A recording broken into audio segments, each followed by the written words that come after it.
Details చూద్దాం. Parliament శీతాకాల సమావేశాలను బహిష్కరించింది టీఆర్ఎస్. ధాన్యం కొనుగోళ్లపై కేంద్రం విధానాలను నిరసిస్తూ ఈ నిర్ణయం తీసుకున్నామన్నారు గులాబీ ఎంపీలు. యాసంగి ధాన్యం కొనుగోళ్ల మీద కేంద్రం స్పష్టమైన ప్రకటన చేయాలని డిమాండ్ చేశారు. కేంద్ర ప్రభుత్వంపై క్షేత్రస్థాయిలో తేల్చుకుంటామన్నారు.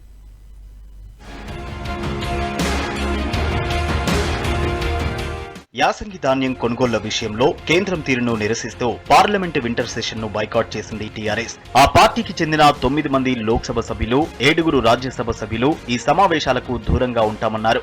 ధాన్యం కొనుగోళ్లపై వారం రోజులుగా టీఆర్ఎస్ ఎంపీలు లోక్సభ, రాజ్యసభలో ఆందోళనలు చేశారు. ధాన్యం, బియ్యం ఎంత సేకరిస్తారో చెప్పాలని డిమాండ్ చేశారు. ఇన్ని రోజులు సభ లోపల బయట ఆందోళనలు చేస్తున్నా కేంద్రం పట్టించుకోకపోవడంతోనే సమావేశాలను బహిష్కరించామన్నారు.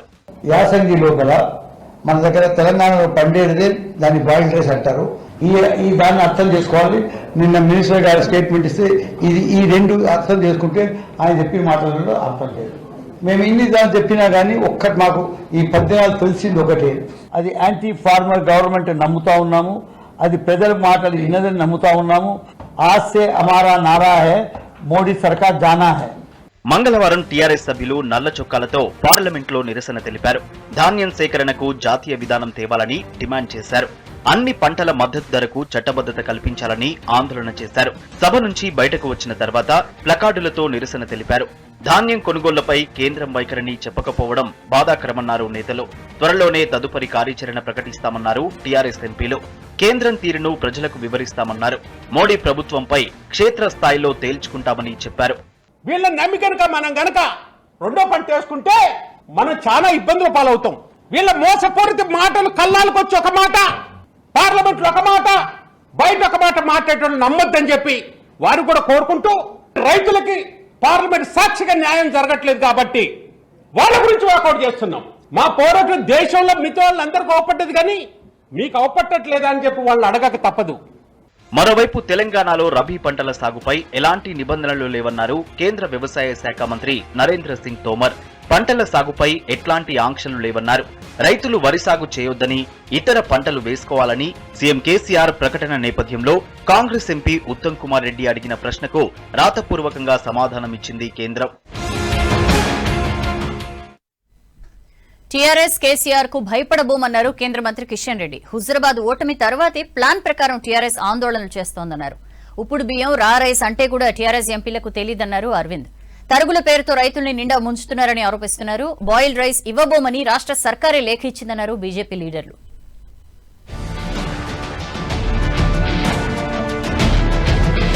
ధాన్యం కొనుగోళ్లపై టీఆర్ఎస్ రాజకీయం చేస్తోందన్నారు కేంద్ర మంత్రి కిషన్ రెడ్డి. బాయిల్డ్ రైస్ ఇవ్వబోమంటూ రాష్ట్ర సర్కారే అగ్రిమెంట్ చేసుకుందన్నారు. హుజరాబాద్ ఫలితాల తర్వాత టీఆర్ఎస్ పథకం ప్రకారం కేంద్రంపై విష ప్రచారం చేస్తోందని మండిపడ్డారు. మెడ మీద కత్తి పెట్టి సంతకం చేయించుకున్నారని చెప్పడం దారుణమన్నారు. కేంద్రం పదే క్లారిటీ ఇస్తున్నా కావాలనే సమస్యలు సృష్టిస్తున్నారన్నారు కిషన్ రెడ్డి. టీఆర్ఎస్ పార్టీ ఒక పథకం ప్రకారము కేంద్ర ప్రభుత్వం పైన ఒక రకమైనటువంటి విష ప్రచారము మొదలు పెట్టారు. ధాన్యం కొనుగోలు పైన, బియ్యం కొనుగోళ్ల పైన అప్పటికే కేంద్ర ప్రభుత్వంతో ఒక అగ్రిమెంట్ కుదుర్చుకొని మళ్లీ దాన్ని పెద్ద సమస్యగా సృష్టించే ప్రయత్నం చేస్తా ఉన్నారు. కాబట్టి రైతులను భయపెట్టించకండి, రైతులను తప్పుదారి పట్టించకండి, ఈ రోజు రైతులను కష్టపెట్టకండి. కొనుగోలు కేంద్రాలకు టీఆర్ఎస్ నేతలు ఎందుకు పోవట్లేదని ప్రశ్నించారు ఎంపీ అరవింద్. రైస్ మిల్లర్లు కేసీఆర్, కేటీఆర్ జేబులు నింపుకుంటున్నారని ఆరోపించారు. ఉప్పుడు బియ్యం, రా రైస్ అంటేనే టీఆర్ఎస్ ఎంపీలకు తెలియదని విమర్శించారు. రైతాంగాన్ని నాశనం చేసిన ఘనత కేసీఆర్దే అన్నారు. రైతులకి తరుగు తీస్తుంటే కలెక్టర్లు, ఎమ్మెల్యేలు, టీఆర్ఎస్ ఎమ్మెల్యేలు, టీఆర్ఎస్ ఎంపీలు ఎవ్వడు ఎందుకు పోతలేరు? కొనుగోలు కేంద్రాలకు ఎందుకు పోతలేరు? 4 కిలోలు తక్కువ జోకుతున్నది గవర్నమెంట్ ప్రొక్యూర్మెంట్ సెంటర్, తూకం తప్పున్నది, దొంగ తూకం పెట్టింది. రైస్ మిల్లర్లు కేసీఆర్, కేటీఆర్ రైతులు పడ్డ శ్రమని తోటి జేబులు నింపుకుంటా ఉన్నారు. కేసీఆర్ కుటుంబం తెలంగాణను దోచుకుంటోందని ఆరోపించారు బీజేపీ రాష్ట్ర వ్యవహారాల ఇన్ఛార్జ్ తరుణ్ చుగ్. తెలంగాణ ప్రజలు కష్టాల్లో ఉన్నారన్నారు. అన్ని వర్గాల ప్రజలు అసంతృప్తితో ఉన్నారని చెప్పారు. ఢిల్లీలో జరిగిన కార్యక్రమంలో తరుణ్ చుగ్ ఆధ్వర్యంలో బీజేపీలో చేరారు జర్నలిస్టు తీన్మార్ మల్లన్న. కేసీఆర్ ను గద్దె దించడమే లక్ష్యంగా పనిచేస్తామన్నారు. ఉద్యమకారులకు అండగా ఉంటామన్నారు స్టేట్ చీఫ్ బండి సంజయ్. क्योंकि केसीआर के भ्रष्टाचार को नंगा करना है तो आपको लाठी भी खानी पड़ेगी, आपको जेल भी जाना पड़ेगा, आपको पुलिस का उत्पीड़न भी करना पड़ेगा, सहना पड़ेगा, आप सबके पास लाने के पीछे एक रीजन है कि तेलंगाना की सरकार के अत्याचार की आवाज पूरे देश के लोगों को पता चले कि एक तरफ श्री नरेंद्र मोदी जी का गरीब हितकारी शासन है, తెలంగాణ రాష్ట్రంలో ఒక రాక్షస ప్రభుత్వం, ఒక కుటుంబ ప్రభుత్వం, ఒక అవినీతి ప్రభుత్వం రాజ్యం వెళ్తున్న విషయాన్ని గుర్తించిన సందర్భంలో ఎట్టి బస్సులో రాక్షస ప్రభుత్వానికి కుటుంబ పాలనకు అంతమొందించాలని చెప్పి ఆ అమరవీరుల యొక్క త్యాగాలు నెరవేర్చాలంటే తప్పకుండా ఉద్యమిస్తా. ఈ తాడుతోటి రాష్ట్రాన్ని దోచుకుంటున్నటువంటి కల్వకుంట్ల చంద్రశేఖరరావు, కల్వకుంట్ల కవిత, కల్వకుంట్ల రామారావు, హరీష్ రావు వీళ్లను ఈ తాడుతోని కట్టేయాలని చెప్పి ఇక్కడ దాకా వచ్చిన. కేంద్రంపై నిందలు వేస్తూ పబ్బం గడుపుతున్న కేసీఆర్ కు వచ్చే ఎన్నికల్లో ప్రజలు బుద్ధి చెప్తారన్నారు బీజేపీ జాతీయ ఉపాధ్యక్షురాలు డీకే అరుణ. హుజరాబాద్ తీర్పుతో కేసీఆర్ కి మెంటలెక్కుతోందన్నారు. నిర్మల్ జిల్లా ఖానాపూర్ పట్టణంలో జరుగుతున్న బీజేపీ కార్యకర్తల శిక్షణ తరగతులకు ఆమె హాజరయ్యారు. వడ్ల కొనుగోలులో టీఆర్ఎస్ బీజేపీలు డ్రామాలాడుతున్నాయని ఫైర్ అయ్యారు కాంగ్రెస్ నేతలు. కేంద్రంపై యుద్దం చేస్తానని ఢిల్లీకి వెళ్లిన కేసీఆర్ రాష్ట్ర రైతులకు ఏం సమాధానం చెప్పారని ప్రశ్నించారు. మోడీ కేసీఆర్ మధ్య జరిగిన ఒప్పందం ప్రకారమే టీఆర్ఎస్ ఎంపీలు సభ నుంచి బాయ్కాట్ చేశారన్నారు. ఈడీ బీడీలకు భయపడను అని చెప్పిన కేసీఆర్ కేంద్రానికి ఎందుకు భయపడుతున్నారని ప్రశ్నించారు. మోడీ కేసీఆర్ మధ్య జరిగిన ఒప్పందం ప్రకారమే టీఆర్ఎస్ ఎంపీలు బాయ్కాట్ చేశారన్నారు రేవంత్ రెడ్డి. ఈడీలకు బీడీలకు భయపడనని చెప్పిన కేసీఆర్ ఇప్పుడెందుకు భయపడుతున్నారని ప్రశ్నించారు. వడ్ల కొనుగోలులో టీఆర్ఎస్ బీజేపీలు డ్రామాలాడుతున్నాయని ఫైర్ అయ్యారు రేవంత్. కేంద్రంపై యుద్దం చేస్తానని ఢిల్లీకి వెళ్లిన కేసీఆర్ రాష్ట్ర రైతులకు ఏం సమాధానం చెప్పారని ప్రశ్నించారు. మీ ఢిల్లీ పర్యటనలో అగ్గి ఉట్టిస్తాన మీరు ఫామ్ హౌస్ లో పెగ్గు పట్టించి పండుకున్నారా అని అడుగుతున్నా. తెలంగాణ రాష్ట్రంలో రైతులు పండించిన పంట కళ్ళాలలో కుప్పలుగా అట్లాగే ఉంది. కుప్పలకు కాపలా కాస్తున్న రైతులు గుండాగి చచ్చిపోతున్నారు. తెలంగాణ రైతాంగం ఎదుర్కొంటున్న సమస్యలకు కేంద్ర ప్రభుత్వమే కారణం. నరేంద్ర మోడీ గారు తెలంగాణ సమాజానికి, తెలంగాణ రైతులకు సమాధానం చెప్పాలని కేసీఆర్ గారు డిమాండ్ చేశారు.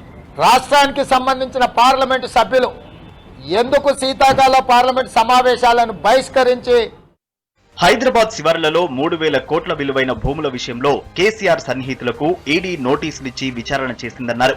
భూముల వ్యవహారంలో కేటీఆర్ కి ఈడీ పిలిపించాలని చూసినా చివరి నిమిషంలో వాయిదా పడిందన్నారు రేవంత్. హైదరాబాద్ శివారులో దాదాపుగా 3,000 కోట్ల రూపాయలకు సంబంధించిన భూ లావాదేవీలలో కేసీఆర్ అత్యంత సన్నిహితులైన రియల్ ఎస్టేట్ సంస్థకు, సాగునీటి పారుదల శాఖలో కాంట్రాక్టులు చేస్తున్న సంస్థలకు, యజమానులకు ఈడీ నోటీసులు ఇచ్చింది, విచారణకు రప్పించింది. అవగాహనలో భాగంగా కేటీఆర్ కి ఇవ్వాల్సిన ఈడీ నోటీసులు తాత్కాలికంగా వాయిదా వేయడంతో కేసీఆర్ గారు బీజేపీకి సహకరించడానికి ఒప్పుకున్నాడు. యాసంగిలో వడ్లు కొనాల్సిన అవసరం లేదని కేసీఆర్ కేంద్రానికి అగ్రిమెంట్ ఇచ్చారన్నారు PCC working president Mahesh Kumar Goud. ఇప్పుడు కేంద్రం మెడ మీద కత్తి పెడితే రాసిచ్చామని చెబుతున్నారని ఆరోపించారు. మెడ మీద కత్తి పెడితే రాష్ట్రాన్ని రాసిస్తారా అని ఫైర్ అయ్యారు. తీవ్ర పరశుజాలంతో తిట్టుకుంటూ అసలు సమస్య వరిధాన్య కొనుగోలుని పక్కదారి పట్టిస్తా ఉన్నారు. వరిధాన్యం ఆఖరి గింజ వరకు కూడా కొనే వరకు ఈ ప్రభుత్వాలు నిద్రపోనిచ్చేది లేదు.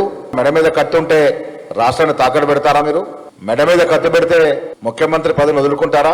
అవేమి చేయరు. కానీ రైతుల విషయానికి వచ్చినప్పుడు మెడ మీద కత్తి ఉంటే మాత్రం ఏదైనా రాయటానికి సిద్ధమేనా?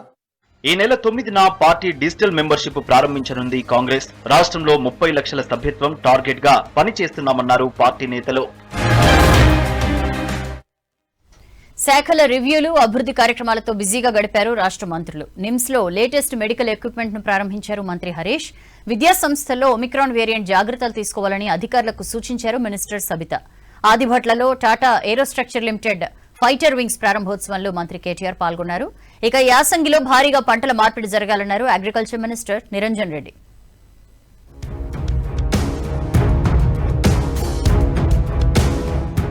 నిమ్స్ లో కార్పొరేట్ స్థాయి వైద్యం అందించేందుకు కృషి చేస్తున్నామన్నారు రాష్ట్ర వైద్య ఆరోగ్య శాఖ మంత్రి హరీష్ రావు. నిమ్స్ లో 12 కోట్లతో కొత్తగా ఏర్పాటు చేసిన medical genetics laboratory, multi disciplinary research unit, అధునాతన వైద్య పరికరాల్ని ఆయన ప్రారంభించారు. మరో 200 ఐసీయూ బెడ్లు, 120 వెంటిలేటర్లు ఏర్పాటు చేస్తామని చెప్పారు.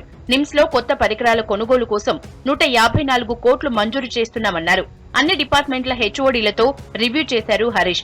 ఒమిక్రాన్ వేరియంట్ పై అన్ని జాగ్రత్తలు తీసుకోవాలని సూచించారు. ముఖ్యంగా ఈ రోజు దాదాపు 12 కోట్ల రూపాయలతో వివిధ ఎక్విప్మెంట్ ను ఈ రోజు నిమ్స్ లో ప్రజలకు అందుబాటులో తీసుకురావడం జరిగింది. అందులో ముఖ్యంగా మెడికల్ జెనెటిక్స్ ల్యాబొరేటరీ, ఒక అత్యాధునికమైనటువంటి ల్యాబ్ ను ఈ రోజు రాష్ట్ర ప్రజల కోసం అందుబాటులోకి తేవడం జరిగింది. మల్టీ డిసిప్లినరీ రీసెర్చ్ యూనిట్ కూడా ఒకటి ఈ రోజు నిమ్స్ లో అందుబాటులోకి తీసుకొచ్చాం. బోన్ డెన్సిటీ మీటర్ ను కూడా ఒకటి మరి తీసుకొచ్చాం. అదేవిధంగా న్యూమాటిక్ ట్యూబ్ సిస్టమ్ కూడా ఒకటి అందుబాటులోకి తెచ్చాం. ఒమిక్రాన్ వేరియంట్ ను ఎదుర్కోవటానికి తెలంగాణ ప్రభుత్వం వైద్య శాఖ సిద్ధంగా ఉందన్నారు విద్యాశాఖ మంత్రి సబితా ఇంద్రారెడ్డి. ప్రజాప్రతినిధులు స్కూల్స్ ని విజిట్ చేసి కరోనా నిబంధనలు పాటించేలా చూడాలన్నారు. రంగారెడ్డి జిల్లాలో వ్యాక్సినేషన్, ఒమిక్రాన్ వేరియంట్ పై జరుగుతున్న సమీక్షా సమావేశంలో మంత్రి పాల్గొన్నారు. 100% వ్యాక్సినేషన్ జరిగేలా స్థానిక సంస్థల ప్రతినిధులు చొరవ తీసుకోవాలని సూచించారు.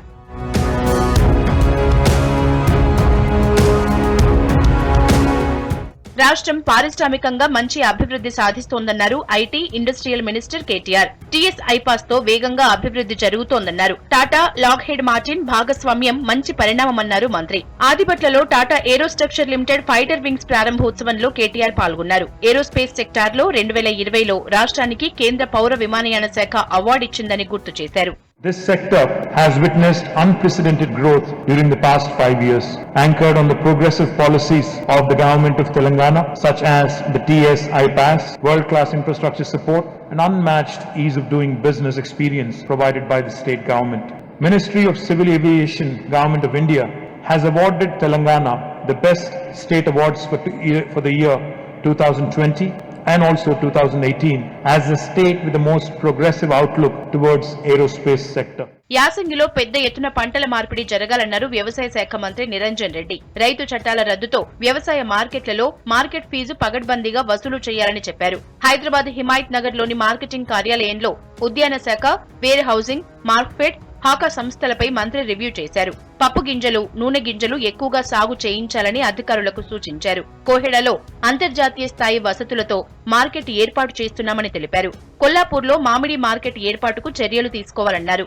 వరంగల్, ఖమ్మంలో మిరప ట్రేడింగ్ యూనిట్ల ఏర్పాటుకు చర్యలు తీసుకోవాలని చెప్పారు. యాసంగి సాగుకు సరిపడా ఎరువుల సన్నద్ధతపై కీలక సూచనలు చేశారు. పట్టణ ప్రాంతాల చుట్టూ కూరగాయల సాగు పెంపుపై దృష్టి పెట్టాలన్నారు నిరంజన్ రెడ్డి. రైతు ఉద్యమాన్ని విరమింపచేసేందుకు మరో అడుగు ముందుకేసింది కేంద్ర ప్రభుత్వం. ఆందోళన ఆపాలంటూ రైతు సంఘాలకు లెటర్ రాసింది. ఆ లెటర్పై రైతు నేతలు చర్చించారు. అయితే కేంద్రం పెట్టిన షరతుల్ని ఒప్పుకోబోమని స్పష్టం చేశారు. 3 వ్యవసాయ చట్టాల రద్దుతో పాటు కనీస మద్దతు ధరపై చట్టబద్ధ హామీ కోరుతూ ఢిల్లీ బోర్డర్ల దగ్గర ఆందోళన చేస్తున్న రైతు ఉద్యమం చివరి దశకు చేరినట్టు కనిపిస్తోంది. ఇప్పటికే 3 వ్యవసాయ చట్టాలను వెనక్కి తీసుకునే కేంద్రం ఎంఎస్పీపై చట్టబద్ధ హామీ కావాలన్న రైతుల డిమాండ్ పైన సానుకూలంగా స్పందించినట్టు తెలుస్తోంది. ఈ మేరకు రైతు సంఘాల నేతలకు హోంశాఖ నుంచి లెటర్ వచ్చింది. ఎంఎస్పీ అంశంతో పాటు ఉద్యమంలో రైతులపై పెట్టిన పోలీస్ కేసులను తేల్చేందుకు ఓ కమిటీ వేస్తామని రైతులకు కేంద్రం తెలిపినట్టు సమాచారం. ఉత్తరప్రదేశ్, హర్యానాలో రైతులపై వేలాది కేసులు నమోదయ్యాయి. ఇందులో పంటల వ్యర్థాలు తగలబెట్టిన కేసులు కూడా ఉన్నాయి. ఇక ఎంఎస్పీపై వేయబోయే కమిటీలో రైతు సంఘాల నేతలు, వ్యవసాయ రంగ నిపుణులు, ప్రభుత్వ ప్రతినిధులు ఉంటారని సమాచారం. అయితే రైతు సంఘాల నేతలంతా ఢిల్లీలో లేరు. ప్రభుత్వంతో చర్చలు జరిపేందుకు ఈ మధ్య సంయుక్త కిసాన్ మోర్చా ఏర్పాటు చేసిన 5 సభ్యుల కమిటీ కేంద్రం లెటర్పై చర్చించింది. ఉద్యమం ఆపితేనే కేసులు విత్డ్రా చేస్తామని కేంద్రం షరతు పెట్టిందని రైతు నేతలు చెప్పారు. కేంద్రమే ముందుగా కేసులు విత్డ్రా చేసుకోవాలన్నారు. ఉద్యమంలో చనిపోయిన 700 మందికి పైగా రైతులకు పరిహారం చెల్లించాలన్నారు.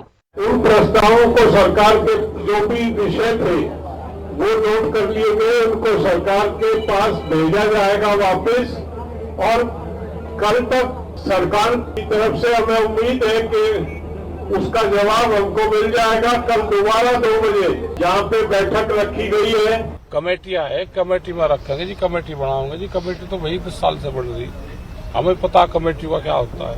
और मीडिया चैनल पिछले 15 दिन से बोल रहा है, सरकार पिछले 1 साल से बोल रही, घर कोई नहीं जाता. पूरा हिसाब किताब पक्का लेकर जाएंगे. ప్రభుత్వం నుంచి వచ్చిన లెటర్ అస్పష్టంగా ఉందని రైతు నేతలు చెబుతున్నారు. అయితే ఇవాల్టి మీటింగ్లో ఎలాంటి నిర్ణయం తీసుకోలేదు. రేపు మధ్యాహ్నం 2 గంటలకు సంయుక్త కిసాన్ మోర్చా సమావేశం నిర్వహించాలని నిర్ణయించారు. ఆ మీటింగ్లోనే గవర్నమెంట్ లెటర్పై నిర్ణయం తీసుకోనున్నారు.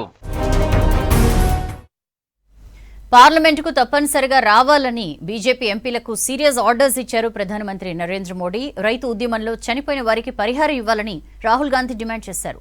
ఎంపీలపై సస్పెన్షన్ పై రాజ్యసభలో ఇవాళ కూడా రచ్చ కొనసాగింది.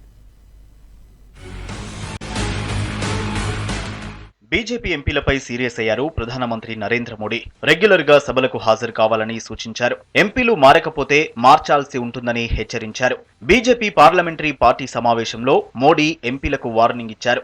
ప్రస్తుతం జరుగుతున్న పార్లమెంటు శీతాకాల సమావేశాల్లో ఇదే first BJP parliamentary party meeting. అయితే ఈ మీటింగ్ పార్లమెంట్లో కాకుండా అంబేద్కర్ ఇంటర్నేషనల్ సెంటర్లో జరిగింది.